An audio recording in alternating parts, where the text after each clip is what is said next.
Next topic మనం చూడబోతున్నది AP liquor fittings. AP liquor స్కామ్లో ట్విస్ట్ల మీద ట్విస్ట్లు వెలుగులోకి వస్తూ ఉన్నాయి. వైసీపీ మాజీ ఎమ్మెల్యే చెవిరెడ్డి భాస్కర్ రెడ్డిని ఇరికించడానికి సిట్ ఆఫీసర్లు ప్రయత్నిస్తున్నారు అని AR head constable Madan Reddy సంచలన ఆరోపణలు చేస్తూ ఏపీ ప్రభుత్వానికి లేఖ రాయడం ఇప్పుడు కీలక పరిణామంగా మారింది. తాము చెప్పినట్లు రాసి సంతకం చేయమని సిట్ అధికారులు తనపై ఒత్తిడి తెచ్చారని అంటున్నారు మదన్. దీంతో మ్యాటర్ ఇప్పుడు పొలిటికల్గా హీట్ ఎక్కింది. అటు ఈ ఆరోపణలను సిట్ ఖండించింది. సత్యమేవ జయతే అంటూ ప్రకటన విడుదల చేసింది. మరోవైపు ఈ లిక్కర్ కేసులో చెవిరెడ్డి ఆయన కుమారుణ్ణి సిట్ నిందితుల జాబితాలో చేర్చింది. ఏపీ లిక్కర్ స్కామ్లో సిట్ స్పీడ్ పెంచుతుంది. దర్యాప్తును కీలక దశకు తీసుకొస్తుంది.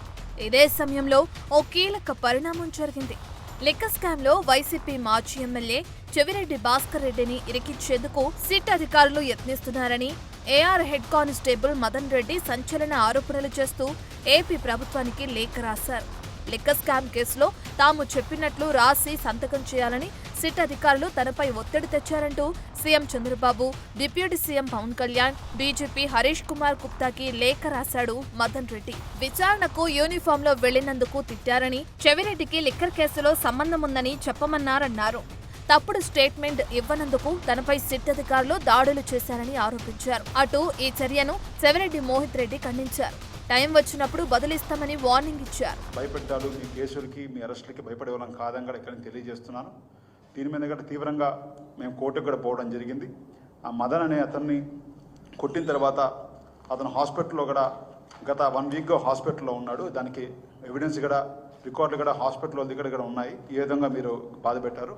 దీని మీద కూడా హైకోర్టుకి వేశాము. హైకోర్టులో కూడా రేపో ఎల్లుండి లోపల దానికి రేపో ఎల్లుండికి అంతా దానికి విచారం కూడా వస్తుందని కూడా తెలియజేస్తున్నాం. తప్పకుండా ఇలాంటి కార్యక్రమాలు పోలీసు వాళ్ళని ఈ విధంగా పాములుగా వాడుకొని పార్టీని ఈ విధంగా పార్టీలో కీలకంగా ఉండే నాయకులందరినీ ఇబ్బంది పెట్టాలనుకున్న వాళ్ళకి తప్పకుండా ఇవన్నీ కూడా మాకు గుర్తుంటాయి. ఒకరోజు సమయం అనేది మీ రోజే కాదు, తప్పకుండా మాకు కూడా ఒక రోజు వస్తుంది. ఈ సందర్భంగా ఏపీ హైకోర్టులో AR head constable Madan Reddy petition దాఖలు చేశారు. లిక్కర్ స్కామ్ కేసులో విచారణ పేరుతో సిట్ అధికారులు బలవంతంగా వాంగ్మూలాలు సేకరించేందుకు ప్రయత్నం చేస్తున్నారని పిటిషన్ వేశారు. సిట్ సిబ్బంది భౌతిక దాడులకు పాల్పడుతున్నారని, విచారణ పారదర్శకంగా జరిగేలా ఆదేశించాలని పిటిషన్లో పేర్కొన్నారు. అటు ఇదివరకు తిరుపతి ఏపీ ఎస్పీడీసీఎల్ మాజీ ఉద్యోగి బాలాజీని అక్రమంగా నిర్బంధించారని, బాలాజీని రహస్య ప్రాంతానికి తీసుకెళ్లి చిత్రహింసలకు గురిచేసి తప్పుడు స్టేట్మెంట్ ఇవ్వాలని వేధిస్తున్నారని ఇటీవలే ఆరోపించారు చెవిరెడ్డి భాస్కర్ రెడ్డి. కూటమి ప్రభుత్వం తప్పుడు కేసులు పెట్టి తప్పుడు సాక్ష్యాలు సృష్టిస్తుందని, అయినా భయపడబోమన్నారు. తాను ఎలాంటి విచారణకైనా సిద్ధమన్నారు చెవిరెడ్డి. ఇటీవలే ఏపీ కేబినెట్ భేటీలో లిక్కర్ స్కామ్ పై చర్చ జరిగింది. ఈ అంశంపై ఎవరూ స్పందించాల్సిన అవసరం లేదన్నారు సీఎం చంద్రబాబు. విచారణ బృందానికి ఫ్రీ హ్యాండ్ ఇచ్చామన్నారు. లిక్కర్ స్కామ్ పై కేసు నమోదు చేసిన సిఐడి దర్యాప్తు కోసం ప్రత్యేక దర్యాప్తు బృందాన్ని ఏర్పాటు చేసింది.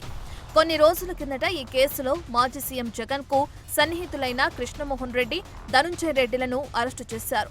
భారతీ సిమెంట్స్ లో కీలక వ్యక్తిని అరెస్టు చేశారు. లిక్కర్ స్కామ్ కేసులో రాజ్ కెసిరెడ్డి కీ రోల్ ఉందని సిట్ అనుమానిస్తుంది.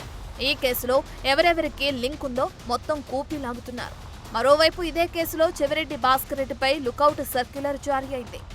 ఈ క్రమంలోనే ఆయన బెంగళూరు ఎయిర్పోర్ట్ కు వెళ్లగానే ఎక్కడికైనా వెళ్తారన్న సమాచారంతో అడ్డుకున్నారు. ఈ కేసులో చెవిరెడ్డి పాత్ర చుట్టూ ఆధారాలు సేకరిస్తుంది సిట్ టీం.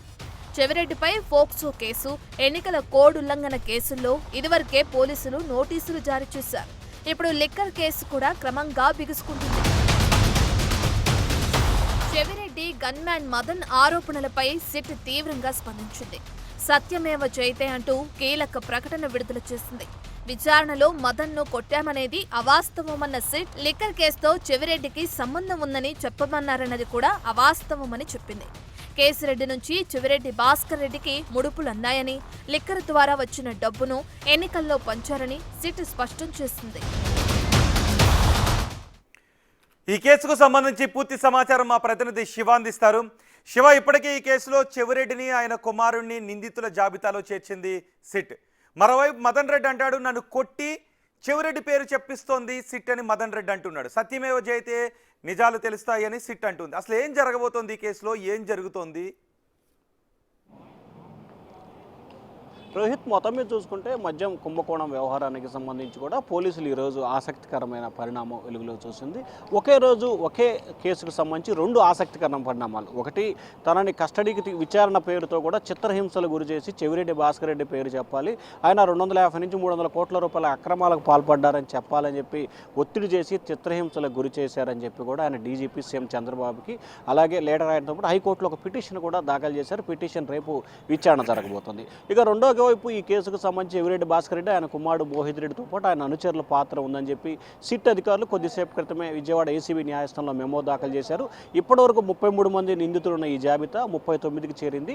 38గా చెవిరెడ్డి భాస్కర్ రెడ్డి, 39గా మోహిత్ రెడ్డిని దీంట్లో చేర్చిన పరిస్థితి కనిపిస్తుంది. అయితే ఈ కేసుకు సంబంధించి కూడా కేసుని పక్కదారి పట్టించే ప్రయత్నం చేసే దిశగానే మదన్ తప్పుడు ఆరోపణలు చేస్తున్నారని చెప్పి సిట్ అంటుంటే, లేదు కావాలని ఇరికించే ప్రయత్నం చేస్తున్నారని చెప్పి మదన్ ఆరోపించిన పరిస్థితి కనిపిస్తుంది. మొత్తం మీద ఈ కేసు వ్యవహారానికి సంబంధించి కూడా చాలా ఆసక్తికరమైన అంశాలు రోజు రోజుకి వెలుగులోకి వస్తున్న పరిస్థితి కనిపిస్తూ ఉంది. ఈ అంశానికి సంబంధించి ప్రభుత్వం కూడా చాలా సీరియస్గా ఫోకస్ పెట్టింది. ఈ కేసుకు సంబంధించి ఎవరు మాట్లాడదని చెప్పి మంత్రులకి, ఎమ్మెల్యేలకి సీఎం ఆదేశాలు జారీ చేసిన నేపథ్యంలో మరికొద్దిసేపట్లోనే విశాఖపట్నం నుంచి డీజీపీ హరీష్ కుమార్ గుప్తా అమరావతి చేరుకుంటారు. చేరుకున్న తర్వాత దీనికి సంబంధించి ఒక విచారణ కమిటీ వేసే ఆలోచన కూడా కనిపిస్తూ ఉంది. సీనియర్ ఐపీఎస్ అధికారి నేతృత్వంలో విచారణ అధికారి నియమిస్తారు. ఆయన దీనిపై సమగ్రమైన విచారణ చేసి ఎవరు బాధ్యులో తేల్చే అవకాశం కనిపిస్తూ ఉంది. ఈ నేపథ్యంలో ఇవాళ రేపట్లోనే విచారణ అధికారి నియమించే అవకాశం కనిపిస్తూ ఉంది. Rohit. Right Shiva, Andhra Pradesh liquor scam కేసులో నిందితుల జాబితా పెరుగుతూనే ఉంది. చెవిరెడ్డి భాస్కర్ రెడ్డి ఆయన కుమారుడిని నిందితుల జాబితాలో చేర్చారు. మరోవైపు చెవిరెడ్డి నిరికించాలని చూస్తున్నారంటూ చెవిరెడ్డి గన్మెన్ మదన్ రెడ్డి డీజీపీకి, హైకోర్టుకి లేఖ రాశారు. చూద్దాం మరి కేసులో ఏం జరుగుతుందో.